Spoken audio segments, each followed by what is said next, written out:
Hello everyone. तो आज की इस वीडियो में हम भारतीय राष्ट्रीय कांग्रेस की स्थापना देखेंगे और फिर देखेंगे कि कैसे कांग्रेस जो है दो दलों में विभाजित हुई और दलों ने किस तरीके से कार्य किया। तो आज की इस वीडियो में मेनली हम नरम दल या उदारवादी चरण के बारे में देखेंगे। तो भारतीय राष्ट्रीय कांग्रेस की स्थापना 1884 में हुई थी। एहो ह्यूम ने इसकी स्थापना की थी और इसका पहला सेशन बॉम्बे में हुआ था। डब्ल्यू.सी. बनर्जी जो थे वो उसके पहले अध्यक्ष थे।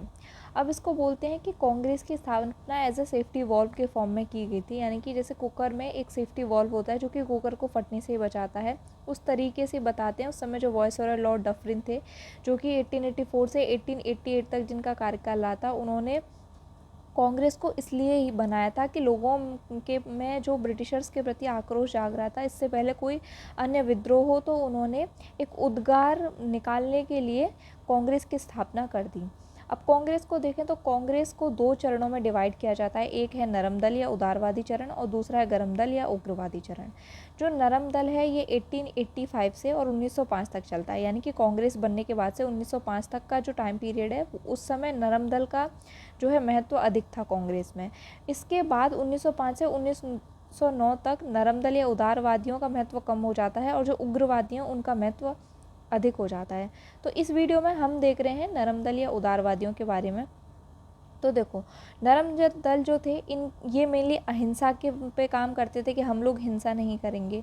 दूसरा, ये प्रार्थना और याचिका की पद्धति पर काम करते थे, यानी कि ब्रिटिशर से ये प्रार्थना करेंगे कि देखो ऐसे ऐसे काम करना है, हम ये चीज़ें चाहते हैं, ये रिफॉर्म्स किए जाएं इस तरीके से।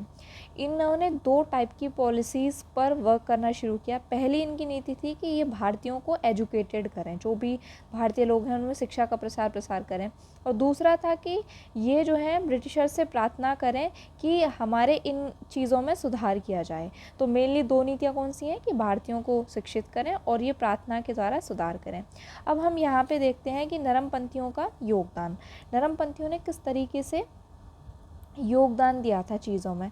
तो देखो, इनका योगदान क्या रहा है कि इन्होंने ब्रिटिशर्स की नीतियों की आलोचना की, जो भी पॉलिसीज़ ब्रिटिशर्स बनाते थे उनकी आलोचना करते थे।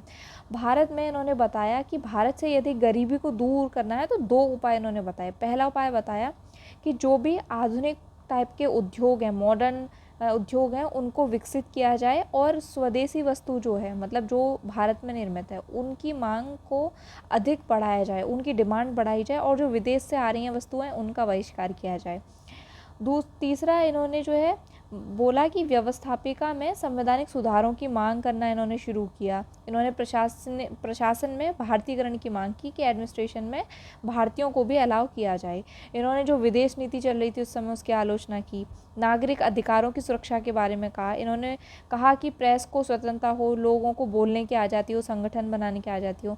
इन्होंने कृषक बैंक्स की स्थापना को लेकर भी मांगे की। इन्होंने जो भ्रष्ट नौकरशाही थी और न्यायिक प्रणाली थी उनकी भर्त्सना की इन्होंने। तो ये इन्होंने काम किए डिफरेंट टाइप से।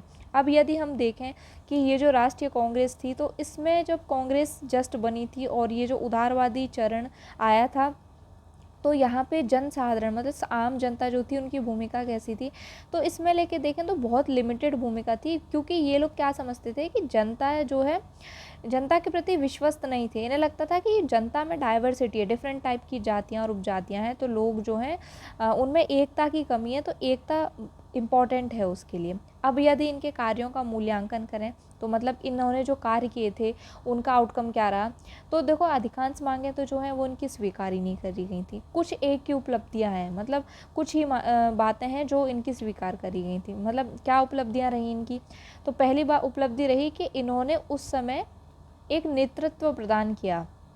नेतृत्व स्टार्टिंग में इन्होंने भारतीयता की भावना को जगाया, मतलब इन्होंने एक ही राष्ट्र की भावना को जगाया कि वी ऑल आर इंडियंस, जो इंडिया की भावना है इसको इन्होंने जगाया। इन्होंने राजनीतिक कार्यों में लोगों को दक्ष किया। ब्रिटिशर्स के शोषण की जो भी नीतियाँ चल रही थी उस समय उन सबको जनता के सामने लेके आए।